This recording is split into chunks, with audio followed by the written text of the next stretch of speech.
आज इस वीडियो में हम लोग जानेंगे कि पृथ्वी की आंतरिक संरचनाओं का रेखा चित्र प्रस्तुत कीजिए या भूकंपीय तरंगों के आधार पर उसका वर्णन कीजिए।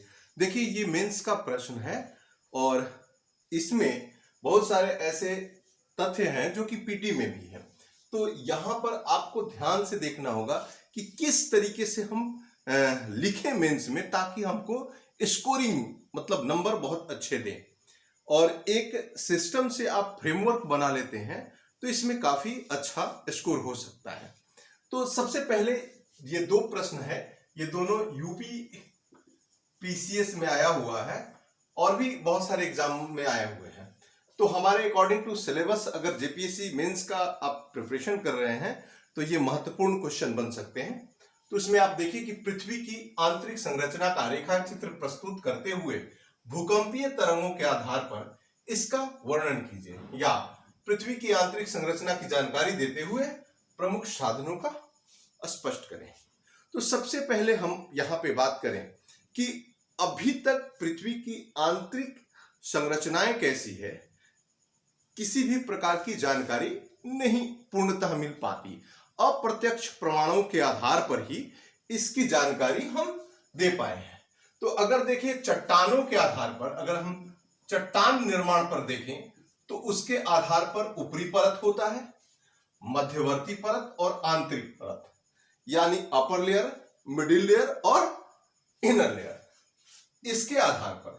लेकिन सबसे पहले अगर बात करते हैं, आर्थर होम्स ने दो भागों में पृथ्वी को बांटा। एक जो कि ऊपरी परत जिसको क्रस्ट कहते हैं, और नीचे वाले को सबस्ट्रेटम कहा, यानी कि आंतरिक परत, अधः स्तर बोलते हैं।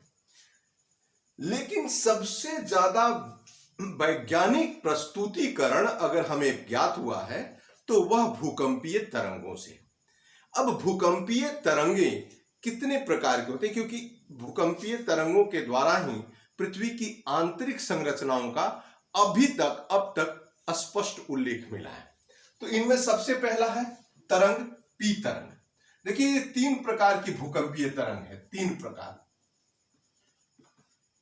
पहला जो है वो पी तरंग है, यानी पी वेव्स।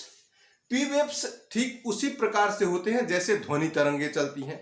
इसे ट्रांसफर वेव्स कहते हैं, लॉन्गिट्यूडनल वेव्स कहते हैं। यह ठोस, द्रव और गैस में चलता है। यह लॉन्गिट्यूडनल वेव्स जो होते हैं ठोस में भी चलते हैं, द्रव में भी चलते हैं और गैस में चलते हैं। ये सबसे पहले भूकंप, अगर आप भूकंप विज्ञान में जाइएगा तो जहां पर भूकंप उठता है उसे ईपी सेंटर, यानी कि कहते हैं इस फोकस से चारों तरफ भूकंपीय तरंग चलते हैं। इसका आपको एक चित्र भी देना होगा। जैसे ये आप बना लीजिए, इसको क्रस्ट, ये ऊपरी परत क्रस्ट, और ये बीच वाला मध्य स्तर, इसको मेंटल बोलते हैं, यानी मध्य भाग, मेंटल भी बोलते हैं। और ये कोर या क्रोड बोलते हैं, ये पृथ्वी का आंतरिक भाग है, क्रोड। अब यहां पर हम देखें कि इस तरंगे सब जगह चलती हैं। सेकेंडरी वेव्स जो है केवल ठोस में चलता है, या ट्रांसफर वेव्स होता है। इसका चाल जो होता है वो अवतल है, अवतल यानी इस तरीके से। तो ये आपको लिखना पड़ेगा। यही कारण है कि ये कुछ भागों में, जहां से मान लीजिए यहां से निकलता है, ये केंद्र रहा, तो इससे ये वाला भाग में कंप्लीटली एस वेव्स नहीं चलता, केवल ठोस पदार्थों में। तीसरा है एल, ये धरातलीय तरंग है और ये सबसे खतरनाक होता है। इसकी गति धीमी होती है लेकिन नुकसानदेह, क्योंकि ये जिगजैग चलता है, आड़ी तिरछी चलता है, धक्का देता है, सबसे अधिक नुकसान पहुंचाता है। अब इसी में आपको देना होगा कि युगोस्लाविया में 1909 ईस्वी में उसकी घाटी में एक और तरंग पाई गई, यानी ऊपरी सतह में ग्रेनाइटिक चट्टान, ग्रेनाइट के चट्टानों में पीजी और एसजी दो तरंग पाई गई। अब इन पी तरंग और पीजी के बीच में फिर 1923 में ऑस्ट्रिया में पी स्टार तरंग पाया गया, जो कि पी और पीजी के बीच में चलता है। और 1926 में जेफरीज ने प्रूफ किया कि इसी तरह एस स्टार एस और जी के बीच में, यानी कि ये बेसाल्टिक में, यहां देखिए ये ग्रेनाइट हुआ, जी जो है ग्रेनाइट को सिंबल देता है, और जो प्राथमिक और सेकेंडरी तरंगे हैं उनके बीच में एक तरंग चल रही है जो कि ग्रेनाइट के अलावा बेसाल्ट में चल रहा है, बेसाल्ट। तो ये जो बेसाल्ट में जो चलने वाला तरंग है वो पी स्टार ए स्टार। तो ये था भूकंपीय तरंगों के आधार पर। अब इसको कैसे लिखते हैं? इन भूकंपीय तरंगों के आधार पर हम पृथ्वी को निम्नलिखित 3 भागों में बांटते हैं। एक्चुअली देखिए, भूकंपीय तरंगों ने पीएसएल द्वारा हमें कुछ जानकारी मिली और इसमें पता चला कि पृथ्वी का अपर सरफेस जो है वो ग्रेनाइट और बेसाल्टिक चट्टानों से, जो हम स्थल मंडल और जल मंडल का सरफेस कहते हैं, तो उसे हम भूपर्पटी या क्रस्ट कहते हैं। इसके बाद दूसरा है मेंटल और तीसरा है कोर। ये क्रस्ट, मेंटल और कोर। इस क्रस्ट में ऊपरी भाग 0 से, देखिए 0 किलोमीटर से 30 किलोमीटर का ये जो डिफरेंस है, ये लगभग ठोस अवस्था में है और इसके बीच एक डिसकंटिन्यूटी मिलती है, यानी कि एक नया चिपचिपा ये पेस्ट की तरह मिलता है, जिसको अपर मेंटल कहते हैं। अब मेंटल को 2 भाग में बांटते हैं, अपर और लोअर, यानी ऊपरी मेंटल और निचली मेंटल। इसी को आपको लिखना है पॉइंट बना बनाकर कि 2 भाग में बांटते हैं। फिर कोर को भी हम 2 भाग में बांटते हैं। देखिए, अपर मेंटल और लोअर मेंटल के बीच में जो डिसकंटिन्यूटी होती है, बदलाव होता है, उसे हम गुटेनबर्ग कहते हैं। तो ये एक मोह हो गया। दूसरा डिसकंटिन्यूटी यहां हुआ। तीसरा जो होता है कि जैसे ही मेंटल और कोर के बीच में होता है तो इसको रैपिडी डिसकंटिन्यूटी यानी रैपिडी असंबद्धता कहते हैं, और यह लगभग 2900 किलोमीटर तक होता है। और अपर मेंटल, अपर कोर और लोअर कोर के बीच में जो डिसकंटिन्यूटी होती है उसे कोर्नाट कहते हैं। अब हम आते हैं सबसे पहले, यानी कि पृथ्वी के भूकंपीय आधार पर हम 3 वर्गों में बांटे। पहला भूपर्पटी, दूसरा मेंटल, तीसरा कोर। अब इसको अलग अलग पैमाने पे लिख सकते हैं। देखिए, इसकी थिकनेस यानी मोटाई जनरली 0 से 30 लिखते हैं, लेकिन ये मान के चलिए कि 5 किलोमीटर से 70 किलोमीटर तक ये इसकी थिकनेस होती है। जहां एरी ने कहा कि पर्वतों के जड़ होते हैं, तो जितना माउंट एवरेस्ट ऊपर है उतना ही नीचे होगा, 8 किलोमीटर।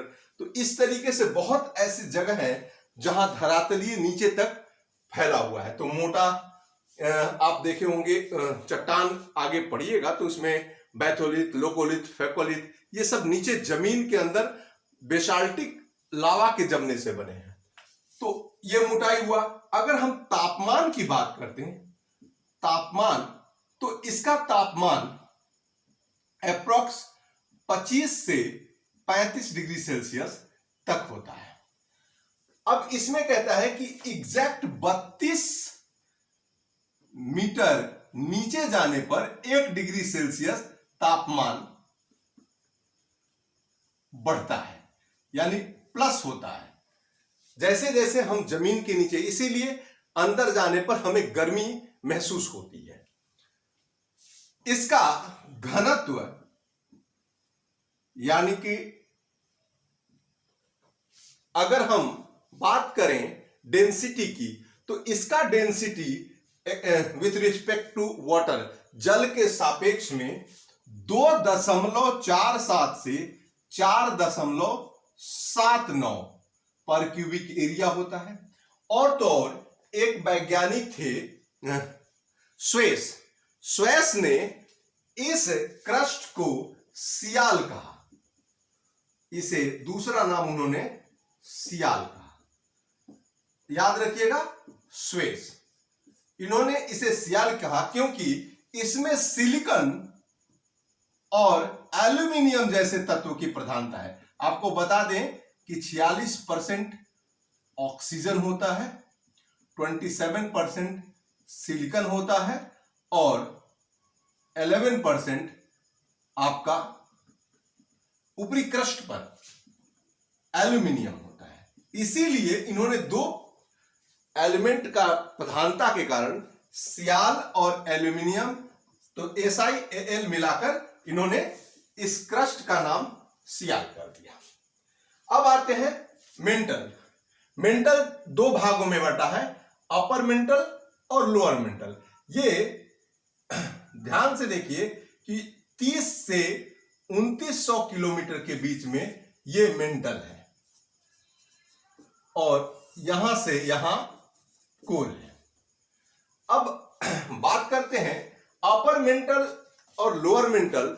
ऊपर में थिकनेस ज्यादा है, मेंटल के बाद एस तरंगे अंदर केंद्र की ओर नहीं जाती हैं, क्योंकि हमने पिछले में बताया था कि वो ठोस में गमन नहीं करती हैं। तो इस कारण से इसे पता चला कि यह चिपचिपा अवस्था में है।